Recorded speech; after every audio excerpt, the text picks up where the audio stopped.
ओम शांति। आज प्यारे मीठे भगवान की मीठी मुरली मंथन की डेट है 25 जून 2020। तो मीठे मीठे बाबा अपने बच्चों से कह रहे हैं, बेहद के सुखों के लिए तुम्हें बेहद की नॉलेज मिलती है। तुम फिर से राजयोग की शिक्षा से राजाई ले रहे हो। भगवान कह रहे कि तुम्हें बेहद का सुख चाहिए ना, सतयुगी स्वर्ग चाहिए, तो उसके लिए ही तुम्हें बेहद की नॉलेज मिल रही है, जिससे तुम फिर राजयोग सीखते हो और राजाई ले रहे हो। क्योंकि जब तक हम इस संस्था में कोर्स जो बताया जाता है उसके द्वारा हम ज्ञान समझते हैं, ज्ञान जब तक नहीं समझेंगे तो फिर योग कैसे सीखेंगे, और योग नहीं सीखेंगे तो फिर धारणा कैसे होगी, और धारणा नहीं करेंगे तो फिर सेवा कैसे होगी। तो ये चारों ही सब्जेक्ट में हमें पास विद ऑनर होना है, तो राजयोग की शिक्षा लेनी पड़ेगी। और राजयोग हम तभी सीखेंगे जिन्होंने बहुत भक्ति की होगी। बाबा भक्त आत्माओं को ही तो बच्चे बनाते हैं, ये कितनी बड़ी बात है। तो भक्ति के लिए सभी का शुक्रिया कि उनको भगवान मिल गए, उनके भक्ति के फल में भगवान मिल गए।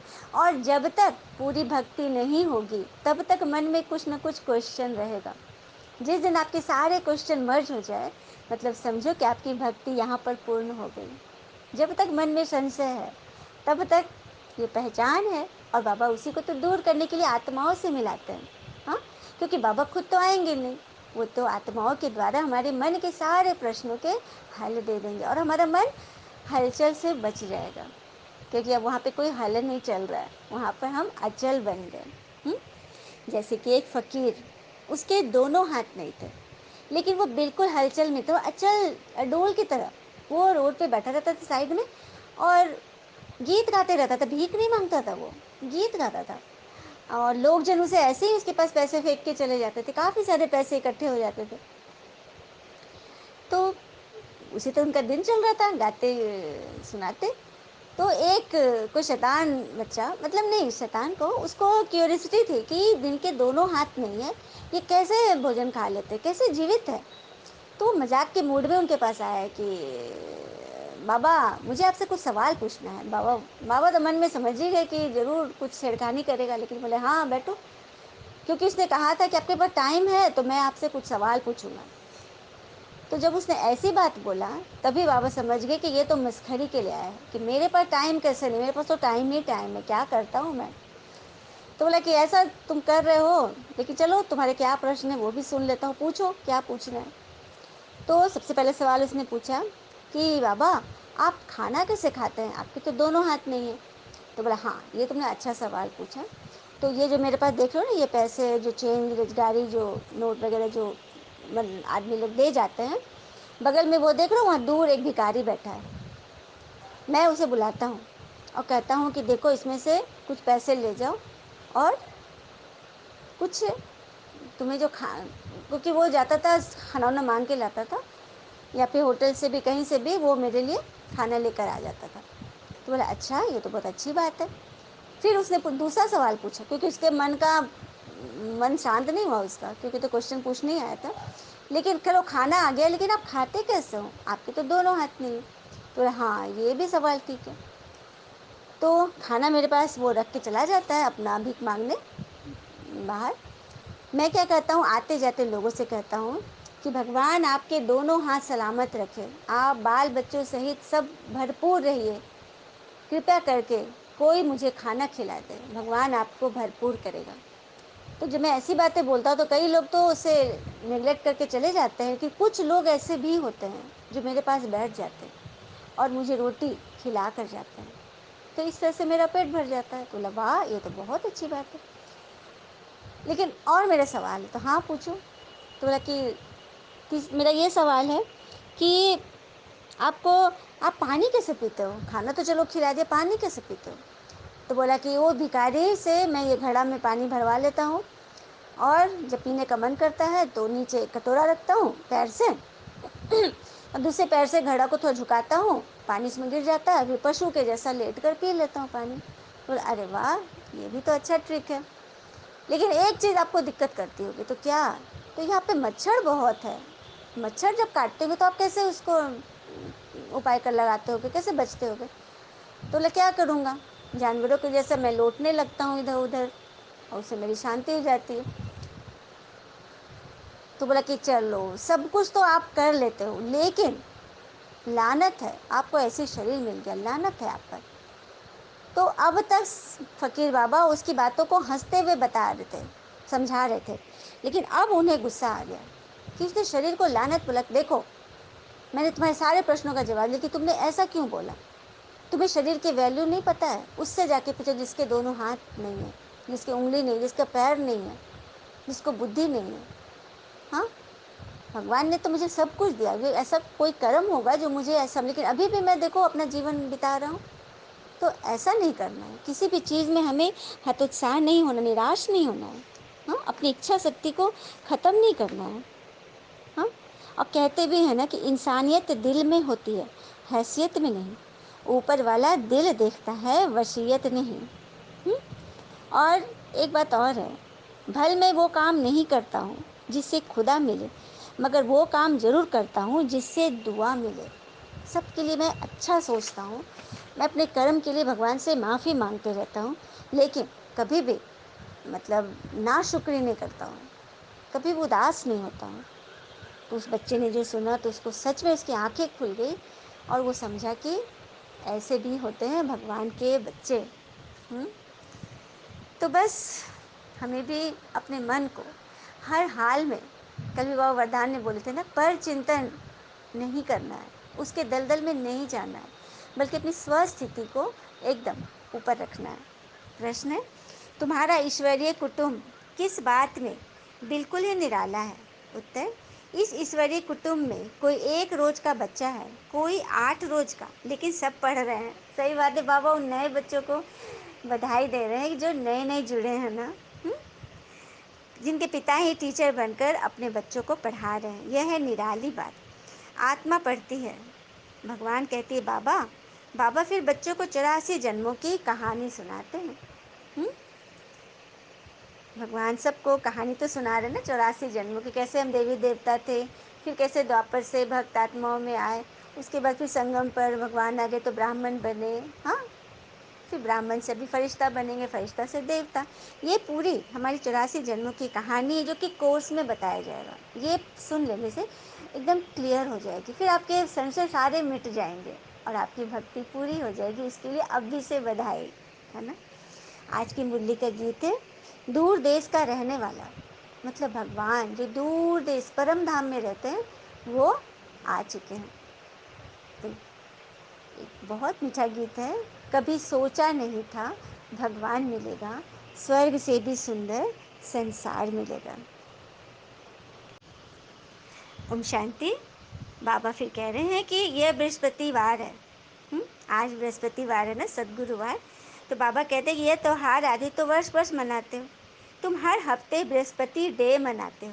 बृहस्पति अथवा इस मनुष्य सृष्टि रूपी झाड़ का जो बीज रूप है, चैतन्य है, वही इस झाड़ के आदि मध्य अंत को जानते हैं और आकर हम बच्चों को बता रहे हैं। सुंदर बात है ना, आज सदगुरुवार है ना, तो बाबा ने उसी पर बताया कि तुम्हारा तो हर हर हफ्ते तुम त्योहार मनाते हो। कितने अच्छे तो बच्चे भोग लगाते हैं, सजाते हैं, बाबा को बुलाते हैं। तो एक त्योहार जैसा मन एकदम खिला खिला रहता है। फिर आगे बोल रहे हैं बाबा कि यह है नई दुनिया के लिए नई शिक्षा, और फिर नई दुनिया का राजा बनने के लिए अथवा आदि सनातन देवी देवता बनने के लिए यह शिक्षा भी नहीं मिल रही है। सच बात है, ये शिक्षा हमने कभी सपने में भी सुना था कि देवी देवता बनेंगे, हम ही थे और हम ही बनेंगे। तो बिल्कुल नई बात है ना। यह है बेहद की नॉलेज जिससे बेहद का सुख मिलता है। हद की नॉलेज से तो क्षणिक सुख मिलता, लेकिन इस नॉलेज से तुम्हें बेहद का सुख मिलेगा। वो भी अभी से उसकी नींव यही पढ़नी शुरू हो गई और नए नए बच्चों को यह अनुभव भी हो रहा है। उनके अनुभव सुनकर तो मन खुश हो जाता है, कितनी छोटी छोटी बच्चियाँ, और देखो अनुभव में तो एकदम सागर बनती जा रही है। तो ये सब भगवान की कमाल है, कि उनके मन में गागर में सागर भर रहा है अभी से। बाबा है ना, जिसको भी टच कर ले वह तो सोना कुंदन बनेगा ही बनेगा। फिर आगे बाबा बोले कि तुम जानते हो हमारी आत्माओं का पिता हमें पढ़ाते हैं, इसलिए तो बाबा घड़ी घड़ी कहते हैं ना कि अपने को आत्मा समझो। वह पिता आकर पढ़ाते भी आत्माओं को है। तो यह है तुम्हारा ईश्वरीय कुटुंब। अर्थात ईश्वरीय परिवार, ब्राह्मण परिवार, जहाँ कभी नए भी किसी से मिलो ना तो नहीं लगता कि हम पहली बार मिल रहे हैं, लगता है कि हम कल कल मिले हैं। उसकी आवाज़ लगता है कि एकदम सुनी सुनाई है। हाँ, बिना देखे भी यदि बात कर लो तो लगेगा कि एकदम मिले हुए हैं हम लोग, हम सब एक हैं। तो यह है इस ज्ञान की पहेली। तो पहले पहले तो समझाना ही है सभी को कि यहाँ दो बाप हैं, एक लौकिक दूसरा पारलौकिक। लौकिक अर्थात इस शरीर के पिता और पारलौकिक परमात्मा, आत्मा के पिता। तो तुम जानते हो ना, अभी हमको पारलौकिक पिता मिले हैं और किसी को तो पता नहीं। धीरे धीरे सभी जानते जाएंगे, जब उनकी भक्ति पूरी पूरी हो जाएगी, एकदम पूरी फिनिश हो जाएगी, तो भगवान में उनको पूरा निश्चय होगा, उनके सारे संशय मिट जाएंगे। फिर ऊँचते हुए देवता बनने हैं। कई बच्चे चलते चलते ऊँचे से ऊँची पढ़ाई ही छोड़ देते हैं। कोई को किसी बात में संशय आ जाता है, या माया का कोई तूफान सहन नहीं कर सकते। बाबा कह रहे हैं कि संशय जहाँ मन में आया तो फिर वो संशय छोटा सा अंदर प्रवेश करेगा, उसके बाद फिर धीरे धीरे वो अपने साथ सारे विकार को ले आएगा और फिर क्या कुछ तूफान में हम फंस जाएंगे। लेकिन बाबा तो तूफान पर बहुत अच्छा कहते हैं कि सारे तूफान सिर्फ बिगाड़ने के लिए नहीं आते हैं, उजाड़ने के लिए नहीं आते हैं। क्या करते वो, हमारे आगे पीछे रास्ते को सफाई करने भी आते हैं, हमारे विघ्नों को उड़ाने के लिए भी आते हैं, धूल मिट्टी रूपी, है ना। तो मतलब इतनी बड़ी नेगेटिविटी में भी पॉजिटिव ढूंढ लेना कि तूफान आया है मेरे अगले पिछले सारे धूल हटाने के लिए, सफाई करने आया है ना। सुंदर बात है। फिर आगे बाबा बोल रहे हैं, पिता की याद से पिता की प्रॉपर्टी भी याद आएगी। सेकंड में सारे ड्रामा का ज्ञान बुद्धि में आ जाता है। तो मूल वतन, सूक्ष्म वतन, स्थूल वतन, 84 का चक्र, बस यह नाटक सारा भारत पर ही बना हुआ है, जो सब कोर्स में बताया जाएगा, यही सब तो बताया जाता है। हाँ, तो तुम्हें डीप नॉलेज मिलेगी, मतलब डीप तुम अंदर से जब समझने लगोगे ना तो बस हो गया तुम्हारा काम। फिर आगे बाबा बोल रहे हैं कि महावीर भी उनको कहते हैं, किनको, वास्तव में तुम बच्चे ही सच्चे सच्चे महावीर हनुमान हो, क्योंकि तुम योग में इतना रहते हो कि माया के बल कितने भी तूफान लाए लेकिन तुम्हें हिला नहीं सकते। तुम महावीर के बच्चे महावीर बने हो। बाबा अपने को महावीर कह रहे हो और अपने बच्चे को भी, क्योंकि महावीर वो होता है ना जो बुद्धि से चलते हैं। हनुमान जी के पास कितनी बुद्धि थी ना, कभी राक्षसनी के पास बड़ा बन गए, कभी छोटा बन गए, कभी एकदम सागर लांग लिया। हाँ, इतनी शक्ति थी उनके पास, लेकिन वो भूले हुए थे। तो ये बाबा कह रहे कि तुम बच्चे में अपनी शक्तियाँ भूल चुके हो, मैं आकर तुम्हें याद दिला रहा हूँ कि तुम महान थे, विशेष आत्मा थे। अभी तुम बच्चे सोशल वर्कर हो, रूहानी पिता के बच्चे हो ना। हाँ, बाबा सब बातें समझाते हैं, इसमें कोई संशय नहीं आना चाहिए। देखो, संशय पर बाबा ने वाणी चला दी है। संशय माना माया का तूफान, तुम हमको बुलाते ही हो पतित पावन, आओ आकर हमको पावन बनाओ। तो बाबा क्या कहते हैं, बच्चे मामेकम याद करो, उसी से तुम्हारा कल्याण होना है। तो हमें क्या करना है, हुँ? सब कुछ सरेंडर करना है। वंडर है ना। अच्छा, मीठे मीठे बच्चों प्रति भगवान की नमस्ते। हम बच्चों की भी प्यारे शिव पिता को नमस्ते। और बाबा दिल से सभी आत्माओं की तरफ से आपको वेरी वेरी गुड मॉर्निंग। धारणा के लिए मुख्य सार है, पहली, किसी भी बात में संशय नहीं बनना है, संशय बुद्धि नहीं बनना है। माया के तूफानों को महावीर बन पार करना है। ऐसा योग में रहो जो माया का तूफान हिला ही न सके। दूसरी पॉइंट, अक्लमंद बन अपनी जीवन ईश्वरीय सेवा में लगानी है। सच्चा सच्चा रूहानी सोशल वर्कर बनना है। रूहानी पढ़ाई पढ़नी और पढ़ानी है। आज का वरदान दिया बाबा ने। तो वरदान देने के पहले अपने आप को आत्मा में टिकाइए, अपने आप को आत्मा समझिए और शांतचित्त अवस्था में बैठिए। सारे कार्य व्यवहार कर कर या सुबह उठकर, क्योंकि उस वक्त तो कोई कार्य व्यवहार होता भी नहीं है, आराम से बैठ जाएं। अपने मन बुद्धि से सबसे पहले स्वयं का दर्शन कीजिए कि मैं शरीर नहीं, एक आत्मा हूँ। मैं मणि समान चमक रही हूँ। मैं शरीर की चालक हूँ। बहुत गहराई से अपने स्वरूप को देखें। देखिए दोनों भाव के बीच मेरी आत्मा चमक रही है। I am a pure soul, divine soul, peaceful soul, loveful being. I am a child of God. इस तरह से आत्मा को प्रेज़ कीजिए। देखो किसी से भी हमें संबंध जोड़ना होता है तो उसकी विशेषता देखते हैं ना, उसी तरह से आत्मा की विशेषता देखते जाएं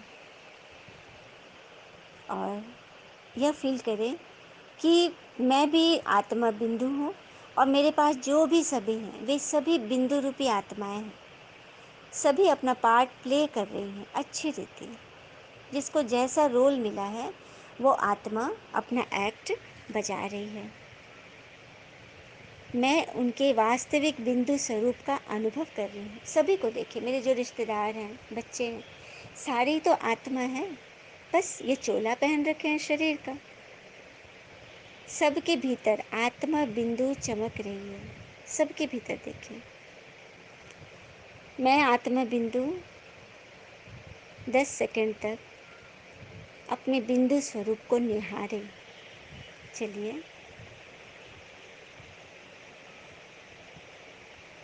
मैं आत्मा हूँ। मैं आत्मा हूँ। मैं आत्मा हूँ।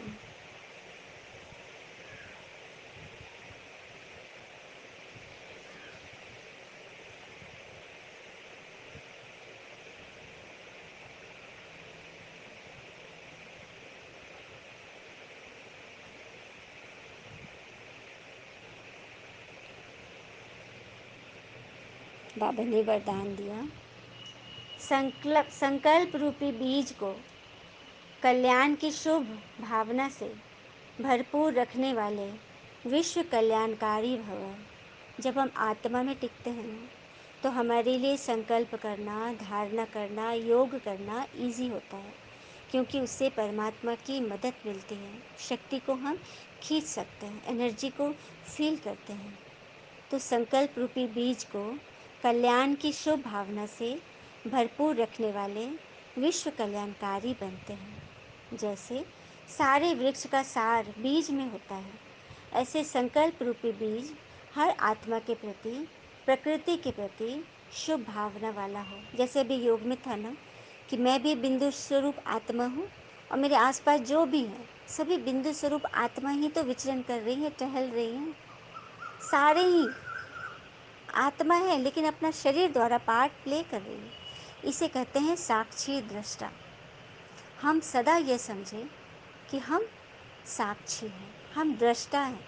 करता तो है लेकिन हम दृष्टा हैं। शरीर करता है, आत्मा दृष्टा है। आत्मा देखने वाली है, शरीर करने वाली है।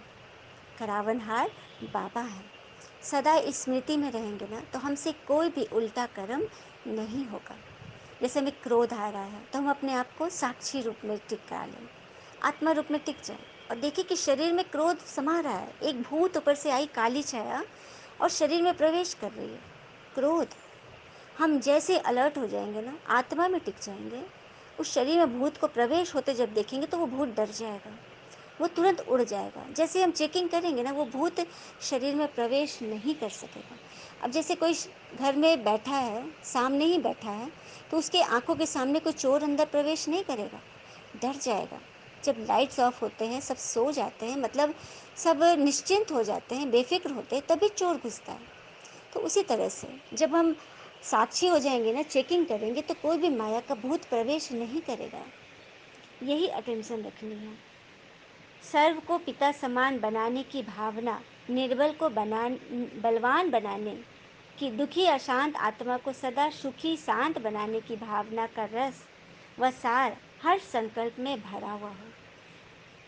कल भी किसी आत्मा को समझाने में ये था कि आत्माओं का आह्वान करो कि मैं बाबा की मददगार हूँ, बाबा मुझे आपकी सेवा में संलग्न रहना है। ये संकल्प ही करेंगे तो आत्माओं की भीड़ लग जाएगी और कई आत्माओं इसका अनुभव कर रही हैं।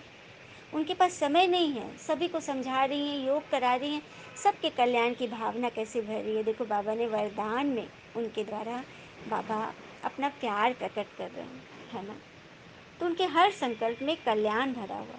कोई भी संकल्प रूपी बीज इस सार से खाली अर्थात व्यर्थ ना हो। संकल्प रूपी बीज में उच्च क्वालिटी भरी हो, तभी तो वो वृक्ष विस्तार को पाएगा। बीज में ही क्वालिटी नहीं है तो वो कैसे फल फल फूलेगा, है ना? तो कल्याण की भावना से समर्थ हो तब कहेंगे पिता समान विश्व कल्याणकारी आत्मा। कल्याण से भरे रहना, हमारे नस नस में कल्याण भरा हो, यह बाबा चाह रहे हैं। स्लोगन है, माया के झमेलों से घबराने के बजाय परमात्म मेले की मौज मनाते रहो। माया आ गई, क्या करे, ऐसे हो गया, मेरे पर ही आती है, हाँ, मैं ही सबसे बदनसीब हूँ, मेरा तो दुर्भाग्य है। ये सब क्या है? माया के झमेले हैं। माया को और ही बड़ा करने की ये सब तरकीब है। हुँ? तो घबराना नहीं है। दुख में, परिस्थिति में घबराने के बजाय परमात्म मेले की मौज में रहो। परमात्म गोद में झूलते रहो। हुँ? मेले में तो सबको मज़ा आता है ना। हुँ? कितनी अच्छी अच्छी चीज़ें देखने को मिलती है। तो यहाँ परमात्म मेले में हमारे मन सदा हर्षित रहेगा, सदा हमें सबकी विशेषता दिखेगी, सदा हम एकदम मिलन मेले में डूबे रहेंगे। हुँ? तो मौज मनाते रहेंगे और मनवाते रहेंगे। अच्छा, ओम शांति। शुक्र है मीठे बाबा, वो बाबा के प्यारे प्यारे बच्चे। All is well always. Om Shanti.